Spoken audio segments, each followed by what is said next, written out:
Ci sono storie che vanno scritte e altre che... Hai già detto.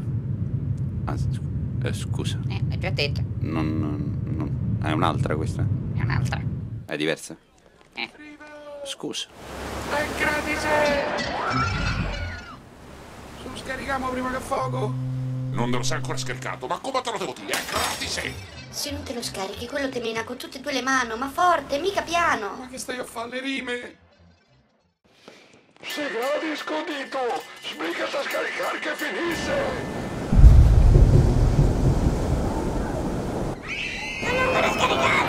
Prende il wifi! È gratis, c'è per tutti. Non è vero, ma si stanno a fregare tutte le copie! Non mi scarica. Non mi hai detto scarica? Ma scema. È gratis. È bello. E se non lo scarichi? Hai capito, sì? Si va per tornare a lavorare però, Ecco. Sarebbe ora. Vabbè.